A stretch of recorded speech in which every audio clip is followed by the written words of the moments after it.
I'm not there to teach people what they ought to be. And just one point before we go to break here. Sure. You're talking not just marijuana, which we see a lot of around, obviously. You're talking about everything.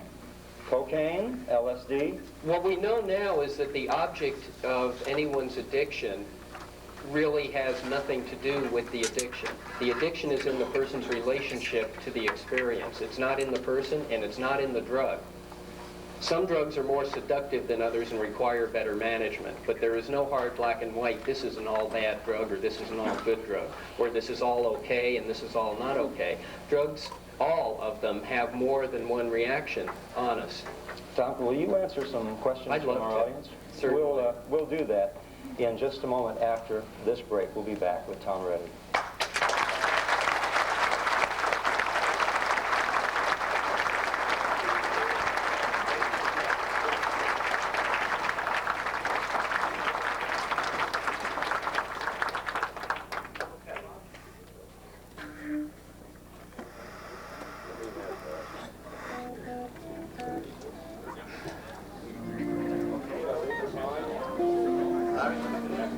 Got me on here?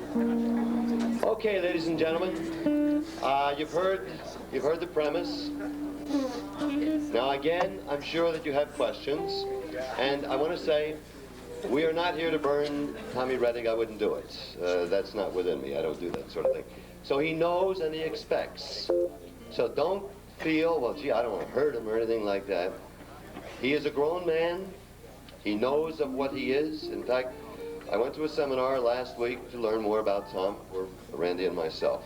And he said something that struck me, and it had kind of an ambivalent effect upon me. Because Tom said, in essence, he said, I've done many things in my life, I've been quite successful, but I've never been as happy as I am at this point in time in my life. So what Tom is doing at this point in time of his life is exactly what he wants to do with his life. I give him a lot of credit for that. It might be unpopular, it might be popular. I don't know how you feel about this. So the point of my doing this little bit of a premise here for you is, if you have questions, please ask them. Don't be inhibited. If you have any questions at all, whether they're in violent disagreement or if you agree, you have every right to do that. And we'd like to hear it, because we got a nice cross section of age groups. There's a nice demographic here, from young to elderly. So as a consequence, whatever your feelings are, we would love to hear from you. And Tom, I think you will agree, you're more than willing to accept any and all questions, all right? Okay. So let's get started then with segment number 2.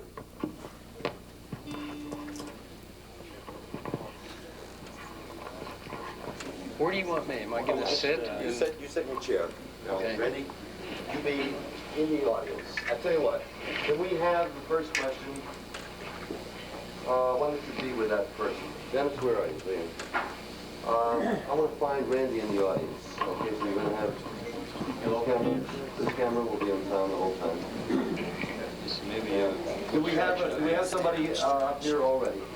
With a question. What's up? Yeah. Dick? Yes. I have a question about this. I'm not quite sure if that camera is going to be on me. If someone back here asks a question, my natural thing's going to be to We have to see. Yeah, I really have to see. Okay. Yeah.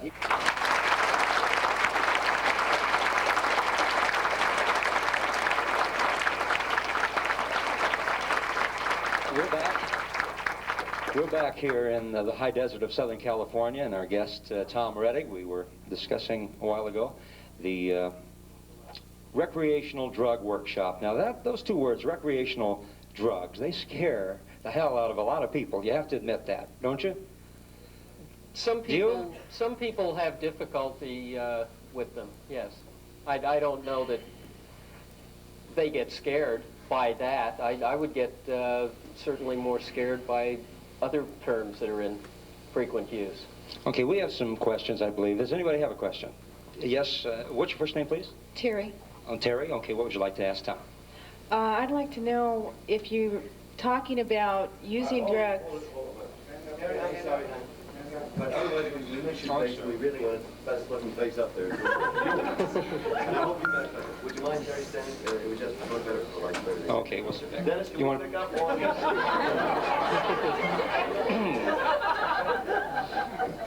Can you pick We don't go through the whole list.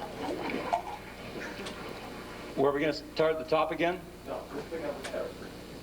Okay, where do we pick up on her? I don't mean that literally.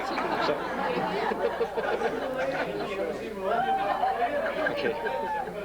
If she sits down and say somebody's, I'm going to ask a question, so we start from there. Sit down. Oh, sit down. Am I here? Yeah, now you start with time somebody wants to ask a question. Okay. Okay, we'd like to find out if anyone would like to ask some questions. Do we have anybody in the audience that would like to ask a question? Okay, yes. What is your first name? Terry. Okay, Terry, right. This is Tom Rettig. Hi, Tom. I'd like to ask if this is like under a controlled environment test like drugs. Like if a teenager came in and said, I'd like to try marijuana, but I'm afraid of it and I don't want to be in my home when I try it. Would you put them in a controlled environment where they could experience the drug? I'd love to, Terry, and I feel that there's a definite need for that kind of service today. And unfortunately, the way our laws are set up, we're not allowed to do anything like that. So we work entirely in the workshop in a drug-free environment. Okay. I did attend about a week ago, went down and attended it wasn't the actual workshop, it was just a seminar, would you call it? Yes. Introductory. It was a 2.5 And there are no drugs used at that time and during your workshop at all. Okay, Right. that is correct. Okay, yes, sir. What would you like? Please stand. What's your name? My name is Mitch. I have a question about your height. Is it true that drugs, all right. Stunt your drugs stunt your growth. Drugs do not cause you to grow. To grow or not to grow? Not to grow. Well, I don't know. Like I was telling Randy, I never used really what we are referring to as drugs until I was 26, and I think all my growth was done by then. It was growing up by then. Thank you, Mitch.